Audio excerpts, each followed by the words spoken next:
تو ڈار صاحب اپنے ساتھ جو معاہدے آئی ایم ایف کے ساتھ جو انہوں نے کیا اور $6.7 بلین کا، تو اس میں معاہدے میں یہی تھا کہ ڈالر کو آرٹیفیشلی مینٹین نہیں کیا جائے گا. لیکن یہ تو کہتے ہیں کہ ہم نے نہیں کیا، لیکن مفتاح یہ کہتے ہیں کہ ہم نے کیا، ہم نے مینج بھی کیا، منور بھی کیا، جو اس کا ایک نیچرل فلو ہے اس سے ہم نے روکا اس کو. مفتاح صاحب جو کہتے ہیں وہ دیکھیں دونوں میں کنٹراڈکشن آ گئی. دونوں گورنمنٹ کے تھے ایڈوائزرس. رائٹ. ایک فائنینشیل ایڈوائزر مینز مطلب ان کے فائنینس کو دیکھنے والے، وہ اس وقت تھے جب نواز شریف صاحب ڈسکوالیفائی نہیں ہوئے تھے. دوسرے وقت تھے جب نواز شریف صاحب ڈسکوالیفائی ہو گئے. اب مفتاح صاحب نے کہا کہ ہاں ہم عارضی طور پر اس پہ کوشچن لگاتے رہے، اس کو روکتے رہے، لیکن یہ ایکچولی اگر انٹرنیشنل اس کو لیں تو یہ کرائم ہو گیا. جو خود ڈار صاحب اپنے بریف کیس میں معاہدے لے کے گئے تھے کاغذات، اس کے مطابق یہ کرائم ہو گیا. موجودہ حکومت کہتی ہے کہ ہم آرٹیفیشل پرائسنگ نہیں کر سکتے ڈالر کی، اور ہم اس کو نیچے نہیں لا سکتے آرٹیفیشلی. ڈار صاحب نے چیلنج دیا کہ مجھے کانٹریکٹ دے دو، میں کر دیتا ہوں. نہیں وہ کیسے، یہی تو میں مہاتر محمد بھی یہی کہہ کے گئے ہیں کہ آپ کوشش کریں کہ ڈالر کو جو ہے اس کو کسی طریقے سے نیچے لے کے آئیں، اور یہی بات اسحاق ڈار بھی کہتے ہیں. یہی ہم آپ سے جاننا چاہ رہے ہیں کہ از اٹ ڈویبل؟ نہیں سر، ڈیویبل ہی نہیں ہے، کیونکہ آپ کے پاس لوکل کرنسی نہیں ہے، آپ کے پاس کوئی اور کرنسی ہے نہیں، آپ کے پاس بارٹر سسٹم نہیں ہے. ٹھیک ہے. دیکھیں ڈالر پہ آپ نے پریشر کم کرنا ہے نا ایکچولی، تو آپ ڈالر کی پرچیز کو کم کریں گے تو ڈالر سستا ہوگا. آپ دوسری کرنسی میں ٹریڈ کریں گے یا بارٹر کریں گے، وہ آپ کرتے نہیں. ڈیمانڈ سپلائی کے رول کے تحت. ٹھیک ہے. اب ڈیمانڈ یہ کہ چائنا کے ساتھ ہمارا کئی سال سے اسحاق ڈار صاحب کے زمانے سے چل رہا تھا کہ ہم چائنا کے ساتھ چائنیز کرنسی میں ٹریڈ کریں گے. معاہدہ ہو گیا، ایم او یو سائن ہوئے، سارا کچھ ہوا، لیکن امپلیمنٹ نہیں ہوا. اسی طریقے سے ابھی حکومت نے کیا ہے تو چائنا کے ساتھ کتنی ٹریڈ ہماری ڈالر ٹرم میں ہو رہی ہے اور کتنی ٹریڈ ہماری چائنیز کرنسی میں ہو رہی ہے، یہ ابھی گورنمنٹ نے نہیں بتائے فگرز جو ہیں. لیکن ایکچولی ہم ڈالر پہ پریشر کم نہیں کر سکے، نمبر 1. نمبر 2 یہ ہوتا ہے کہ آپ ڈالر کی بائنگ کم کر دیں یا آپ اس کو مارکیٹ میں سیل کرنا شروع کر دیں. ٹھیک ہو گیا. اب ڈالر تو ہے ہی نہیں ان کے پاس، تو مارکیٹ میں سیل کہاں سے ہوگا. جو ایک کرائم ہوا جو ہم نے پچھلے پروگرام میں بھی کہا کہ جب آپ نے پراپرٹی پہ پابندی لگائی، پابندی مینز آپ نے نان فائلرز کو روک دیا پراپرٹی کے بزنس میں گھسنے سے، تو سارا پیسہ کہاں لگنا تھا. اب میرے جیسے لوگوں کے پاس، میرے جیسے سے مطلب جن کے پاس پیسہ ہے، ہمارے پاس تو پیسہ نہیں ہے نا، میرے جیسے نہ سمجھ لوگ جن کے پاس پیسہ ہے. اچھا اب ان کے پاس آسان ترین ہے کہ وہ ڈالر خرید کے رکھ لیں، کیونکہ وہ دیکھ رہے ہیں کہ ڈالر جو ہر 6 مہینے بعد پروفٹ دے دیتا ہے. ڈالر جو ہے وہ اوپر نکل رہا ہے تو اس میں پروفٹیبلٹی ہے as compare to the property. اب بوستان صاحب جو ہے نا وہ بھی بیچ میں ہے نا، آپ کو جانتے ہیں ان کو کون لوگ ہیں وہ. تو یہ سارے لوگ جب ڈالر کی بائنگ شروع کرتے ہیں تو ڈالر کی آرٹیفیشل فلکچویشن ہو جاتی ہے جیسے اسٹاک مارکیٹ میں ہوتی ہے. ٹھیک ہے. کل اسحاق ڈار صاحب نے ارشاد فرمایا کہ ہمارے زمانے میں اسٹاک مارکیٹ جو 50,000 پلس پہ تھی، آج 38 پہ 12,000 کا زوال آ گیا اسٹاک مارکیٹ کو. اسٹاک مارکیٹ ہے کیا؟ اسٹاک مارکیٹ کو تو جتنا بھی زوال آئے منیمم پہ آ کے وہ ٹھہر جائے نا تو اس میں قوم کا فائدہ ہے، کیونکہ ڈوبے کون ہے؟ 12,000 اگر اس میں کمی آئی ہے پوائنٹس میں تو ڈوبا کون ہے؟ نہیں کون ڈوبا ہے یہ بتائیں نا. میں ڈوبا نا. میرے جیسا آدمی ڈوبا جس کو کسی ہوشیار آدمی نے اسحاق ڈار ٹائپ کہا گیا کہ وہ خرید لو بھائی، انہوں نے خرید کے جی SNGPL کے رکھ لیے. بعد میں پتہ لگا جی SNGPL نے بائنگ کی بجائے سیلنگ شروع کر دی تو سارا مارکیٹ کریش کر گئی. ٹھیک ہے.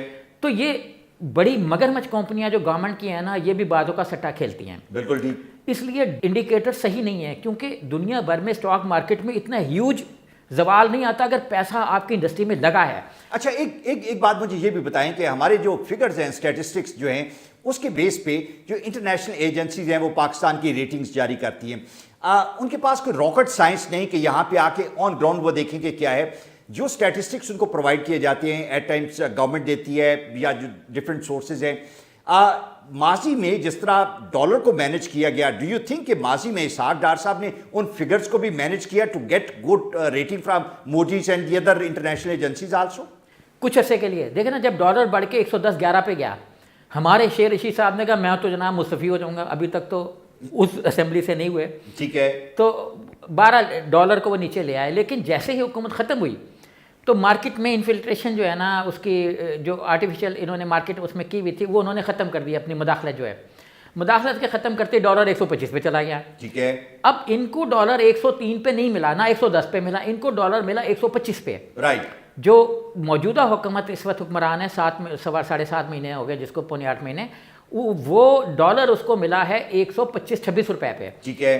تو اب یہ 126 سے جو ہے نا اس کو اوپر لے کے آئے ہیں. اوپر لے کے آنے سے مطلب جو ایک ڈالر کی ڈیمانڈ تھی وہ اس کے مطابق اپنی پرائس پہ چلا گیا. رائٹ. اب اس حکومت کی خرابی ہے، خرابی یہ کہ یہ ابھی تک اس ذہن سے نہیں نکلے کہ ہم اپوزیشن میں تو بہت سے بیانات ان کے اس طرح کے ہوتے ہیں جو اپوزیشن کو دینے چاہیے. ٹھیک ہے. مثلاً یہ کہ شاہ محمود قریشی کو نہیں کہنا چاہیے کہ پاکستان پہ FATF کی پابندی لگ سکتی ہے. یہ خطرناک بات ہے نا. بعض کا پرسیپشن پہ انویسٹمنٹ آ رہی ہوتی ہے، اور اگر اس طرح کی پرسیپشن آپ نیشنلی اور انٹرنیشنلی ڈیولپ کریں گے تو اٹس مین جو بندہ سوچ رہے ہیں پاکستان میں کچھ انویسٹمنٹ کرنے کا وہ رک جائیں گے. ہاں، یہ سر وزیر کو نہیں کہنا چاہیے. اپوزیشن کہتی رہے کہ FATF پابندی لگائے گی، وزیر کو تو ہمیشہ پازیٹیو رہنا چاہیے. اور شاہ صاحب کے بارے میں کہا جاتا ہے کہ کمپیریٹیولی سین مائنڈ ہے، لیکن اس کے باوجود از کمنگ فرام ہم آلسو. دیکھیں اپوزیشن میں بہت عرصہ رہے گا نا، حکومت میں کافی عرصہ رہا ہے، بھول جاتے ہیں کہ گورنمنٹ میں. لیکن وہ پیپلز پارٹی سے نکلے تو نون میں چلے گئے، نون سے نکلے تو پیپلز پارٹی میں، دے ڈوبے ادھر نکلے تو ہوا. لیکن یہ کہ اب وہ ایک لانگ پیریڈ ان کا اپوزیشن میں، لانگ پیریڈ سے مطلب صبح دوپہر شام کا دھرنا تھا نا رات کا، تو اس والی اپوزیشن سے نہیں نکلے. اچھا سہیل صاحب، ایک چیز میں جاننا یہ چاہوں گا کہ کامن مین، عام آدمی جو ہے وہ بیچارہ بات کرتا ہے مہنگائی کی، اور جب مہنگائی کی بات ہم گورنمنٹ کے لوگوں سے کرتے ہیں، ہم آپ کے فائنانس منسٹر سے کہتے ہیں، تو وہ کہتے ہیں کہ یہ بیگیج ہے جو پچھلی گورنمنٹ کا جسے میں لے کے چل رہا ہوں اور اس کی وجہ سے مجھے یہ ساری چیزیں مینیج کرنا پڑتی ہیں. ان سے بات کرتے ہیں تو وہ اپنے اسٹیٹسٹکس دکھا دیتے ہیں. ایک آئی واش تھا وہ ہمارے سامنے لیا. حقیقت کیا ہے؟ انڈیپینڈنٹ امپارشل اگر میں اوپینین آپ سے پوچھوں کہ ان کے فگرز اپنی جگہ پہ، ان کا بیانیہ اپنی جگہ پہ، ہم کہاں پہ حقیقت میں کیا سٹینڈ کریں، اور ڈو یو سی کہ کوئی بہتری کے چانسز نیئر فیوچر میں ہیں؟ پچھلا بیگیج تو بہت زیادہ ہے. $80 بلین کا کل مان کے گئے اسحاق ڈار صاحب کہ ہم $80 بلین کا لون لیا ہوا تھا جو اب $90 بلین پہ چلا گیا. 10 انہوں نے انکریز کر دیا. اب سوال یہ ہے کہ جو $80 بلین ہے، کیا وہ ہم پیمنٹس کے قابل ہیں؟ یہ کہتے ہیں IMF سارے کہتے ہیں جی قرضے لو، جی قرضے لینا بڑی اچھی بات ہے. امریکہ پہ $4 ٹریلین کا برڈن ہے ان کی اکنامکس پہ قرضوں کا. اب ایکچولی قرضوں کا برڈن جو ہے نا وہ اس ملک کے لیے میٹیریل ہوتا ہے جو ایک سپر پاور ہے یا سپر پاور ٹائپ ہے. جاپان جتنا مرضی قرضہ لے لے، اس کے اندر اسٹرینتھ اتنی ہے کہ وہ چل سکتا ہے. اس کی چیزوں کی مارکیٹ ہے. ہماری اشیاء کی مارکیٹ ختم ہوتی جا رہی ہے. تو ہم جو ہے وہ عام آدمی کو ریلیف دینے کے قابل نہیں ہیں. آپ دیکھیں ریلیف کون دے رہا ہے، کس نے دینا ہے؟ فیڈرل گورنمنٹ نے دینا ہے، کیونکہ سارے دیکھتے ہیں کہ ریلیف فیڈرل گورنمنٹ دے. اسحاق ڈار صاحب نے فیڈرل گورنمنٹ کو ریلیف دینے کا جو ایک کوشن تھا بجٹ کے اندر وہ زیرو کر دیا. جو فیڈرل گورنمنٹ کو NFC ایوارڈ میں پیسے آنے تھے وہ سر 37.5% سے گھٹتے ہوئے 97 میں 37.5% صوبوں کا شیئر تھا، جو اب چلا گیا 57.5%. صوبوں کو جانے شروع ہو گئے. ٹھیک ہے، بالکل اب فیڈریشن کے پاس رہ گیا 43.5%. 42 کچھ ہے. اور ابھی ایک اور اس میں پرابلم آ گیا. دوسرا پرابلم سر یہ آیا کہ جو ریکوری پہ پیسہ خرچ ہوتا ہے نا، دیکھیے سر FBR اتنا بڑا انسٹیٹیوشن ہے، 30-32 ہزار اس کے پاس ملازمین ہیں، وہ ان پہ خرچہ کر رہا ہے، ان کی ٹریننگ پہ کر رہا ہے، ان کی سیلریز پہ کر رہا ہے. اب یہ خرچہ جو ٹیکسوں کی کلیکشن کا تھا وہ NFC ایوارڈ میں پہلے حکومت 5% وصول کرتی تھی. ٹھیک ہے. اور ورلڈ وائڈ ہے یہ کہ آپ جتنا جس کو کسی کے لیے آپ جو سروسز جہاں جس سیکٹر میں آپ دے رہے ہوتے ہیں ان سروسز کا آپ چارج کرتے ہیں. ٹیلی فون کے بل پہ اگر بابڈا کے بل پہ کوئی پرووائڈ کر رہا ہے تو 6% اس پہ لے رہا ہے. انہوں نے وہ ختم کر دیا، وہ 1% پہ آ گیا. تو اب وہ سارا کلیکشن کا بجٹ جو ہے وہ فیڈرل گورنمنٹ نے اٹھایا ہوا ہے، برڈن ان پہ ہے اور بینیفیشری یہ ہیں، پیسہ صوبوں کے پاس چلا گیا. اچھا گالی پڑتی ہے فیڈرل گورنمنٹ کو کیونکہ پرابلم صوبوں کے میں جنریٹ تو صوبوں میں ہو رہی ہے نا. ایک چیز آپ لکھ لیجیے، ابھی تک لوگ کہتے ہیں کہ وابڈا نے بجلی بند کر دی. وابڈا has nothing to do with جو بھی یہ ایشو ہے نا، اس سے کوئی تعلق نہیں رہا ان کا. ان کا تو پاور جنریشن کے بعد پاور انہوں نے دے دینی ہے کسی کو. بالکل. وہ آپ لوگ صرف ڈیم بنانا ہے، ڈیم کا واٹر سیکٹر پاور سیکٹر انہوں نے ڈیم بنا کے ہینڈ اوور کر دینے. اس کے بعد آگے لیسکو ہے، میپکو ہے، ISCO ہے، آگے گالیاں آپ نے دینی ہے جتنی بھی عوام نے ان کو دیں. ٹھیک ہے. وہ آپ ایک ریلیونٹ آدمی کو دیں گے وہ تو ہنسے گا کہ یار تو ہم ابھی تک اس اسٹرکچر سے نہیں نکل سکے. ہم یہ سمجھ ہی نہیں سکے کہ پاکستان گزشتہ 20 برسوں میں وہ صاحب بدل گئے ہیں جو اپنے آپ کو بہت بڑا اکانومسٹ بھی کہتے ہیں تو وہ اکانومسٹ نہیں لیکن کہتے ہیں. بالکل ٹھیک. تو ڈار صاحب جو ہیں تو یہ ساری دنیا پاکستان والے بھی ڈار صاحب سے یہ کہتے تھے بھائی آپ بجٹ بنا کے دے دو، پبلک کا کامن مین کا بنا کے دے دو. تو ان کو بھی اب بھی ان کو بھی کہہ رہے ہیں.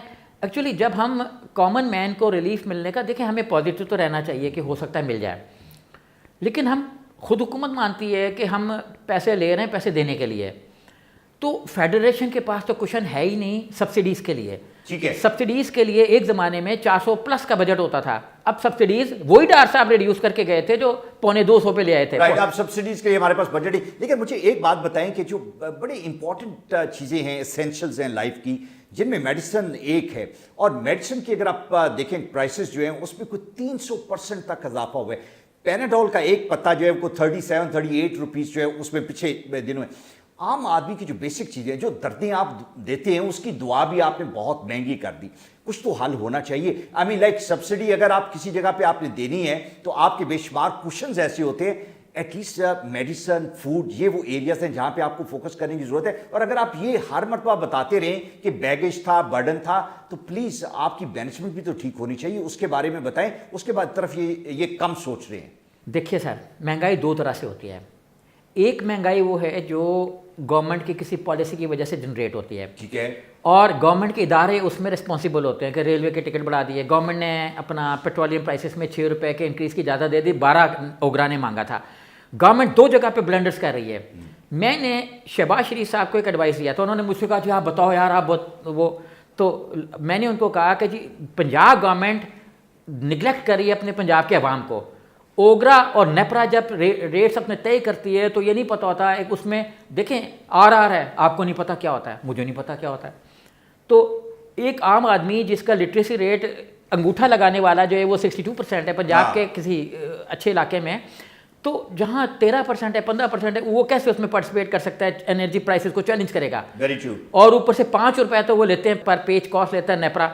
کہاں سے مطلب اتنا پیسہ لائے گا؟ ایک 200 صفحے کی اگر کسی نے اپنا رپورٹ بنا کے دے دیے پیسے بڑھانے کے لیے تو 200 صفحوں کی رپورٹ لینے کے 1000 روپے تو میرے جیب میں ہونا چاہیے. ٹھیک ہے. اور پاورٹی سے نیچے جو اس کے پاس 1000 روپے ہے ہی نہیں.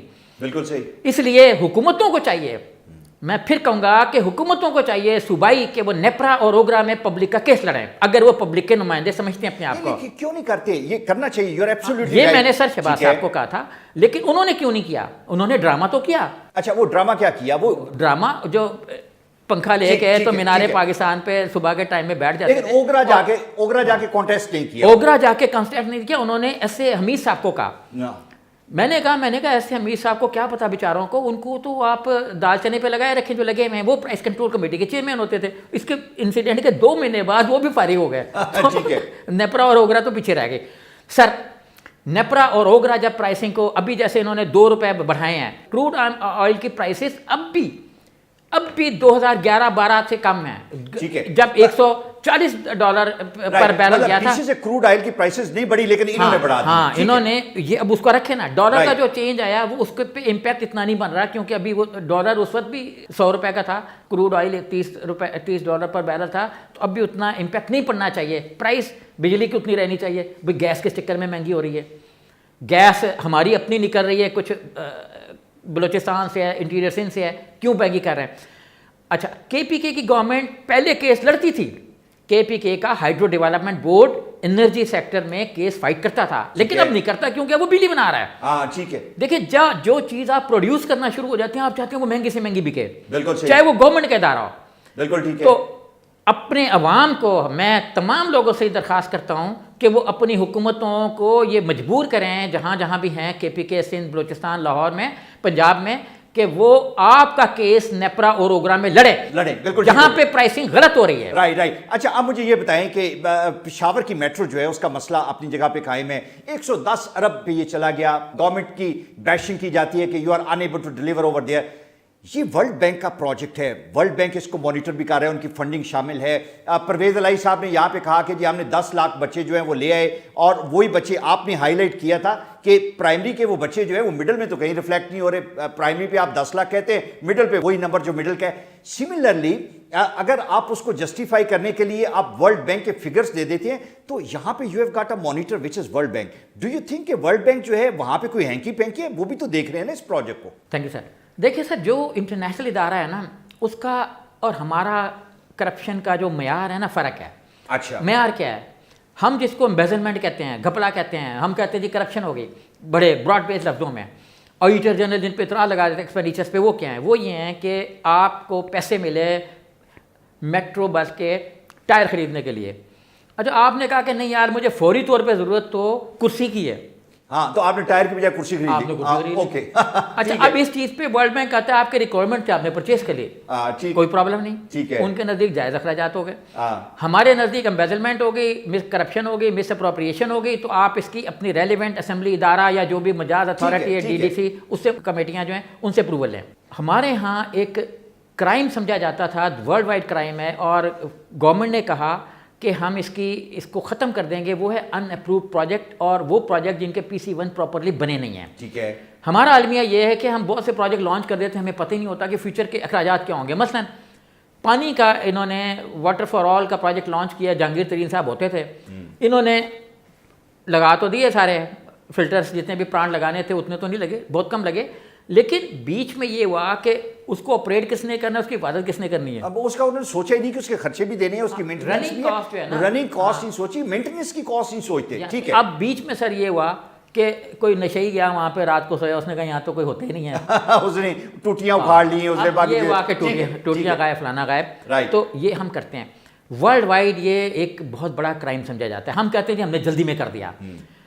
پرویز لائی نے اس وجہ سے, وزیر احمد قریشی پنجاب میں اکاؤنٹنٹ جنرل ہوتے تھے بیچارے, جب انہوں نے ایکسلریٹڈ پروگرام شروع کیا اپنا پنجاب میں, انہوں نے آبجیکشن لگائی, پیسے پوسے روکے, بعد میں AG بیچارہ فارغ ہو جاتے, وہ کہاں چیف منسٹر کو برداشت کر سکتا ہے اس کے دباؤ کو, تو اس کو جانا پڑ گیا. اب سر یہ ہوا کہ انہوں نے بھی یہ پروجیکٹ کنسیو کے بغیر کر دیا, لیکن سر پہ تو اوپر منظور کرنے والے کون تھے؟ منظور کرنے والے اسحاق ڈار صاحب تھے. کیونکہ جتنے بھی بڑے پروجیکٹ ہیں اس لیول کے, وہ سارے جاتے ہیں اکنامک کوآرڈینیشن کونسل میں. اس میں کون ہے, اس کی ہیڈ تو یہی ہے جو کل پرسوں آ کے. دس از ویری امپورٹنٹ لوگوں کو سمجھنے کے لیے کہ یہ جو پشاور میٹرو کا جو پروجیکٹ ہے, اس کو اپروو کرنے والا by the end of the day Ishaq Dar تھا. بالکل سارے سب یہی لوگ تھے جو اب کہہ رہے ہیں کہ انہوں نے کیوں کر دیا, کرپشن ہو گئی, بغیر پڑھے کر دیا. اور اگر یہ کسی جگہ پہ روکتے, انٹرفیئر کرتے, تو یہ رک جاتا, یہ پروجیکٹ نہ چلتا. جی ہاں, دیکھیں یہ کہتے ہیں ہمیں ڈیوٹیز کا نہیں پتا تھا, وہ ڈبل ٹرپل لگ گئی اور بلینز میں چلی گئی. ایسا ہے کہ ان کو پتا تھا کہ اندر کھاتے یہ مینٹیننس, یہ باقی جو اخراجات ہیں یہ ہونے والے ہیں, یہ ایک to get a bad name to PTI on purpose یہ خاموش رہے. نہیں سر, انہوں نے تو دیکھیں یہ ہر جگہ ایک فائنینشیل ان ایفیشنسی ہے. ٹھیک ہے. ہر جگہ فائنینشیل ان ایفیشنسی ہے, سابق دور میں بھی, تیز دور میں بھی ہے. رائٹ. اور منصوبے بیشتر کنسیو ہو رہے ہوتے ہیں ایک لیول پہ, اس کے بعد پولیٹیکل بن جاتے ہیں, اور پولیٹیکل پھر وہ آگے چلنا شروع ہو جاتے ہیں. یہ منصوبہ بھی ایک پولیٹیکل ہو گیا تھا, کیونکہ پنجاب میں ایک پریشر اینٹی بھی تھا, پازیٹیو بھی تھا, تو انہوں نے بھی شروع کیا. اور ورلڈ بینک فائنینسر تھا. ورلڈ بینک کا یہ ہے کہ اس کے پاس کوئی انفراسٹرکچر تو یہاں ہے نہیں, وہ تو جو رپورٹس میں نے دی اس نے اس کو پڑھا, دیکھا, انہوں نے کہا ہاں یار یہ تو میرے ساتھ ٹھیک ہے. جو پیپرز آپ پرووائڈ کرتے ہیں اس پہ وہ اپنی اوپینین بلڈ کرتے ہیں. چاہے پھٹا میں نے صبح لگایا شام کو غائب کر دیا, تو اس کو کیا پتا بیچارے کو. رائٹ.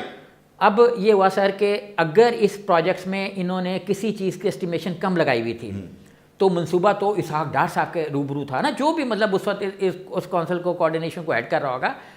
پلاننگ کمیشن میں بھی گیا, پلاننگ کمیشن کو کہنا چاہیے تھا کہ بھائی ٹیکسز آپ نے 2 ارب کے لگا دی, بات کر رہا ہوں میں ویسے, یہ تو 40 ارب کے بنتے ہیں. رائٹ. دیکھیے پنجاب گورنمنٹ نے جب اپنی میٹرو کی بسز کی امپورٹ کی, فلانے کی, تو انہوں نے ٹیکسیشن میں گورنمنٹ کے ساتھ ڈائلاگ کیا, ریلیف کا اس میں شامل کیا. تو ان کو بھی چاہیے تھا کہ اس میں ٹیکسیشن کو دیکھتے کہ کیا ہے, تو فیڈرل گورنمنٹ کو بھی بنتا تھا کہ یہ کہتے کہ بھائی یہ جو آپ کہہ رہے ہیں یہ کاسٹ اتنی بنتی ہے. اچھا یہ جو کہہ رہے ہیں کہ ہم PC1 پورے طور پہ تیار نہیں تھا, تو فیڈریشن کہاں بھنگ پی کے سوئی ہوئی تھی, وہ کہتی کہ بھائی آپ نے یہ چیزیں تو اس میں شامل نہیں کی, کیوں جاتے اکنامک کوآرڈینیشن کونسل میں, اس نے اپنا ہاتھ انگوٹھا کیوں رکھا ہوا ہے بڑے پروجیکٹس پہ. اگر وہ پروجیکٹ کی صحیح مانیٹرنگ نہیں کر سکتی تو وہ نکل جائے بیچ میں سے, پھر لیٹ بالکل پروونسز کو وہ ڈیسائیڈ کریں کہ وہ کیا کرنا چاہتے ہیں. بالکل ٹھیک. اچھا یہ جو میڈیسن ہے, جو اس کی ایک سرچ ہمیں نظر آ رہی ہے, اور پرائسز 300% اوپر بڑھ گئی, اور میں نے پیناڈول کی بات کر رہا تھا کہ پیناڈول جو ہے وہ بھی 38 روپیز پتا جو ہے بڑھ گیا.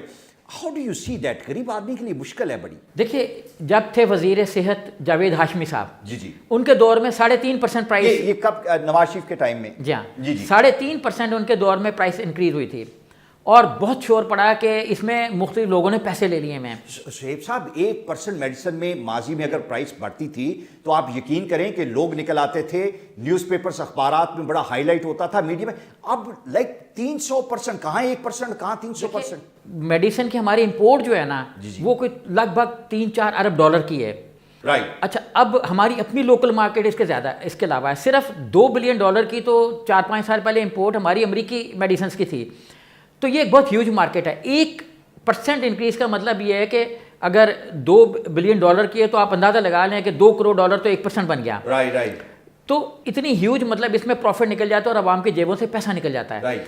تو ان کو ایکچولی اس پہ مانیٹرنگ کو اپنی مضبوط کرنا چاہیے, طاقتور کرنا چاہیے. اور دیکھیں لوگ اگر صحت یاب نہیں ہوں گے, بیماریاں جو ایک وقت میں ایک چھوٹی سی دوا سے ٹھیک ہو سکتی ہیں 10 روپے کی, وہ اگر آپ اس کو ٹریٹمنٹ نہیں ملے گی تو وہ 50 روپے پہ چلی جائے گی اور 5000, اور پھر آخر میں وہ کینسر بن کے بندہ کی جان کو بھی لے سکتی ہے. اب میں آپ کو ایک دردناک واقعہ بتاتا ہوں. جی. مجھے ایک جگہ پہ ایک ڈاکٹر صاحب ملے. میں نے کہا آپ کا کلینک کہاں ہے؟ اس نے کہا وابڈا ٹاؤن میں ہوتا تھا. میں نے کہا آج کل کیا کرتے ہیں؟ کہتا ہے آج کل میں انٹرنیٹ پہ ایک کمپنی پہ گاڑی چلا رہا ہوں. اچھا, اوکے, ٹھیک ہے. وہ مطلب اوبر کا ڈرائیور ہے. ٹھیک ہے, مطلب ان امپلائمنٹ ہے. ہاں, اب نہیں ان امپلائمنٹ نہیں سر, وہ کہتا ہے کہ میرے پاس کلینک پہ اگر 10 لوگ صحیح آتے تھے, صحیح سے مطلب پیسے والے, تو 50 لوگ ایسے آتے تھے جن کے پاس دوا خریدنے کے پیسے نہیں ہوتے تھے. ہاں, اوکے. اور کہتا ہے میں اتنا دماغی ٹینشن میں چلا گیا, پریشانی میں چلا گیا کہ مجھے میں نے اپنی میڈیکل پریکٹس, ہاں, کہتا ہے مجھے اتنی ٹینشن ہونا شروع ہوگی کہ میں لوگوں کو کہاں سے فائنینس کروں لوگوں کو, تو الٹیمیٹلی مجھے ڈرائیونگ پہ آنا پڑ گیا. اب یہ ہے ملک کا حالت. تو اگر پبلک کے لیے گورنمنٹ نہیں سوچے گی تو یہ بیمار قوم جو ہے آگے کیا کرے گی. بالکل. تھینک یو سو مچ شعیب صاحب, اور بڑی ڈیٹیل میں آج ہم نے ڈسکس کیا. اور یہ بھی آج جو مس کانسیپشن تھا ہمارا کہ جو پروونسز کے پروجیکٹ ہوتے ہیں, خاص طور پہ جو پشاور میٹرو کا پروجیکٹ ہے, شاید وہ پیورلی پی ٹی آئی کا انیشیٹو ہے. آج ہمیں یہ پتہ چلا کہ اس میں اس دور کی مسلم لیگ نون کا بڑا ہاتھ تھا. جب تک ان کی اپروول نہ ہوتی, کانسنٹ نہ ہوتی, اور جو اس دور کے بجٹس تھے اس کو وہ اپروو نہ کرتے, تو یہ پروجیکٹ اس طریقے سے نہ چلتا. ورلڈ بینک کی انوالومنٹ بھی شامل ہے. لیکن باٹم لائن یہ ہے کہ پلیز اپنی پولیٹیکل لڑائیاں جو ہیں اس میں عوام کو ٹارگٹ نہ کریں. عوام کو ریلیف ملنا چاہیے. ایسے کام کریں جو کہ سالڈ ہوں, کنکریٹ ہوں, جس میں بدنیتی شامل نہ ہو. اور اگر آپ چاہیں اور اگر آپ کے اندر وہ ول پاور ہو تو پلیز آپ اپنی صفیں سیدھی کریں, تو عوام کے لیے ڈیفینیٹلی بہتری ہوگی, جو ابھی فی الحال نہیں. لیکن let's hope the future bring that good future for the people of Pakistan. Thank you.